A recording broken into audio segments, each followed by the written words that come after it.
ఇదే విషయాన్ని అనేక పోలికలతో శంకర భగవత్పాదుల వారు సౌందర్య లహరిలో చాలా గొప్పగా చెప్పుకుంటూ వచ్చారు. చాలా ప్రసిద్ధమైనటువంటి శ్లోకం కూడా అది. ఒకసారి అది కూడా తెలుసుకుందాం. అవిద్యానామంతస్తిమిరమిహిరద్వీపనగరీ జడానాం చైతన్యస్తబక మకరందశ్రుతిఝరీ దరిద్రాణాం చింతామణిగుణనికా జన్మజలధౌ నిమగ్నానాం దంష్ట్రా మురరిపువరాహస్య భవతి. ఏమిటి ఈ శ్లోకానికి అర్థము అంటే, అవిద్యానాం అంతస్థిమిరమిహిర ద్వీప నగరి. అవిద్యతో అజ్ఞానంతో కూరుకుని పోయి ఉండేటువంటి ప్రాణులందరికీ కూడా తల్లి యొక్క కరుణ అనేటువంటిది సూర్యప్రకాశం లాంటిది. జనానాం చైతన్య స్తబక మకరంద శృతి ఝరి. మనమంతా కూడా జడులమే. అంటే ఏంటి? మందబుద్ధులం, ఏమాత్రము కూడా జ్ఞానం లేనటువంటి వాళ్ళం.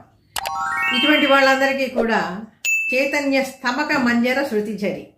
తల్లి యొక్క చైతన్యము అనేటువంటి స్తబకము అంటే పువ్వుల గుత్తి. ఆ పువ్వుల గుత్తి నుంచి కారుతూ ఉండేటువంటి తేనె వంటిది. అంటే ఆ అమృత రసాస్వాదన కనుక చేస్తే, తల్లి యొక్క తత్వం కనుక తెలుసుకున్నట్లయితే మనలో ఉండేటువంటి జడత్వము, బుద్ధి మాంద్యము అనేటువంటిది పోయి అసలు సత్యం ఏమిటి, అసత్యం ఏమిటి అనేటువంటి స్థితి మనం గ్రహించగలుగుతాం అన్నమాట. శాశ్వతం ఏమిటి, అశాశ్వతం ఏమిటి, ఆ జ్ఞానం అనేటువంటిది ముందుగా మనం తెలుసుకోవాలి. అలాగే దరిద్రాణం గుణనిక. దరిద్రులకి చింతామణి గృహం కదా తల్లి నివాసము. చింతలన్నిటినీ కూడా తీర్చేటువంటిది చింతామణి గృహము. దరిద్రం అంటే డబ్బు లేకపోవటమే కాదు, అన్ని దరిద్రాలు ఉంటాయి. ఒక ఐశ్వర్యం లేకపోవటమే దరిద్రం అని చెప్పి భావిస్తే చాలా పొరపాటు. ఒక్కొక్కళ్ళకి ఆరోగ్యం లేకపోవచ్చు, సంతానం లేకపోవచ్చు, ఇంద్రియాలు సరిగ్గా పనిచేయకపోవచ్చు, శరీరం సహకరించకపోవచ్చు, మనస్సు, బుద్ధి ఇవన్నీ కూడా లేకపోవటం, ఇవన్నీ కూడా చాలా చాలా దరిద్ర బాధలే. ఆ కనీసం ఒక మంచి భావన కూడా చేయలేకపోవటం, ఇది చాలా గొప్ప దరిద్రం. అన్నిటికన్నా కూడా ఒక సద్భావన లేకపోవటం కూడా ఇది గొప్ప దారిద్ర్యం. అందుకని ఇటువంటి దరిద్రాలన్నింటినీ కూడా పరిహరించేటువంటి చింతామణి. జన్మ జలధౌ నిమగ్నానం.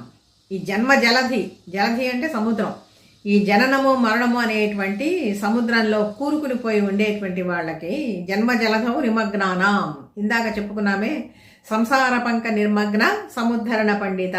ఇవన్నీ కూడా ఈ శ్లోకానికే సమన్వయం మనం చేసుకోవాలి. ఈ విధంగా మునిగిపోయినటువంటి వాళ్ళని దంష్ట్రా మురరిపు.